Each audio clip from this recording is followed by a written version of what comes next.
So what I have here is a very small ladies watch movement. When this watch movement came to me, it was fairly dirty. The crystal on the top was broken in one area and scratched up considerably. This is was just from use. This is the older crystal that you might be able to see here, and so that needed to be replaced. The crown was actually, if you wound the watch backward, the crown would unscrew from the stem, so the crown needed to be Loctite onto the stem after cleaning. The watch movement itself needed significant cleaning.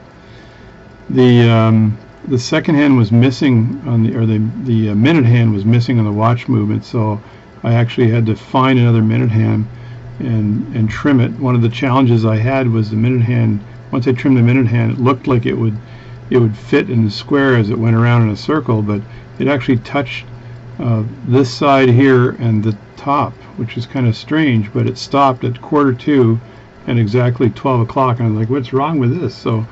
So it was actually the minute hand touching, so I had to take it all apart and then trim that minute hand back just so it would go around perfectly.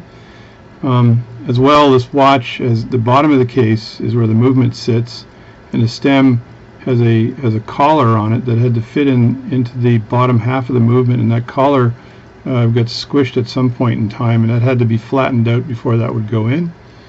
The other thing is the top half of this has to marry on to the bottom half, and it was quite loose, the top half marrying on to the bottom half, so I used a bit of GS cement, which is it's American-made cement. It's used for jewelry, and I put a little on the edge. I put a little GS cement where the seam is on the edge here, and that will hold the two pieces together. And it's the same cement I used to actually fashion the crystal to make that crystal fit.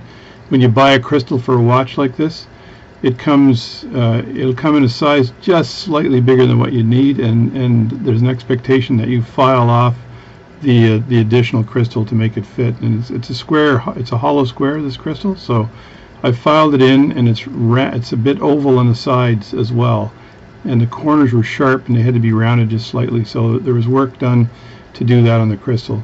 Of course, when I took this watch apart, let me get another watch here to show you exactly what happens here. I'll grab this movement here. This is a Russian watch movement. It's quite small. It's actually intact and it does work still. So, but when you're working with a movement this small and you put it into the movement holder, it even becomes difficult there. But you've got to be able to undo the screws that hold on the face, because there's pegs that are in there, and you've got to work with small parts. So when I stripped down the lady's watch movement that's here, I had to make sure whenever I was holding it that I didn't touch the balance, because I would have fouled the balance on the watch, which is not good. And you could actually break the pivots off the balance staff if you touch that balance, because they're so small. So you really have to watch out for that balance. In fact, most of the work I did on the watch as I was cleaning it and reassembling it, the last thing I did was put the balance in. And some of the work I did on the face, I took the balance off but left the watch intact, so I could have a little bit of volume there to work on it as I was removing dirt from the face. So I took the hands off and did the face cleaning first. I felt that if I took the face off and tried to clean the face of the watch first, then I would have this issue of perhaps damaging the face structurally. So that would be a whole other issue. And placing the hands on is also difficult because these watches are very small. So at the end of the day, I was able to service the lady's watch, and let me get this watch back up here again. And I was able to service it, and I timed it, and it's running in fairly good time. It's very difficult. This is probably a 1920s watch. You can tell by the strap and the movement inside. It's very old. It's Swiss made, and it's fairly delicate, and so my lesson here, I guess, is when you're working on very, very small watches like this, you just have to watch where you're touching things as you hold the watch, if you have to hold it.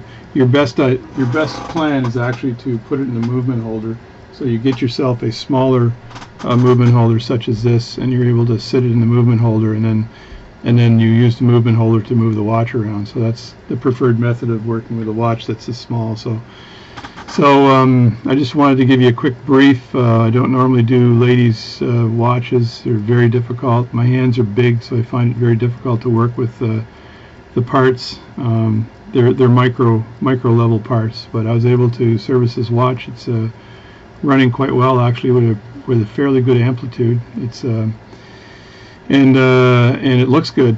So I'm going to let this run a little longer. I put a little weight on the top to hold down the two pieces of the case, that because as I said, I used GS cement to glue them together. Let me get a bottle of this and show it to you what it looks like here. This is the brand. That's GS cement. Sure, it doesn't really show you there. There we go. So GS cement, and this is used for jewelry and watches, and it's used for putting the crowns, or putting crystals back on as well. So here is what the bottle looks like. It's very handy, actually, and it's non-spill. So there you go, GS Hypo Cement, and it's made in Rochester, which is kind of cool. So that's the stuff there. Don't swallow it. It's not good for swallowing. So anyway, I used it to bind the case upper and lower and upper case together, as well as binding the crystal in. So anyway, that's my just short clip on this particular ladies movement. I showed you the disassembly of it in a previous video, and it's all assembled now. I guess I could have shown you the reassembly of it, but I did show you the challenge I had with the lower cap jewel, where I had lost the lower cap jewel spring, and that caused me a lot of pain. And I learned a lesson there, the lesson I had learned before, but I didn't follow it, and it just sprung out. So again, small watches like this are very difficult to work on.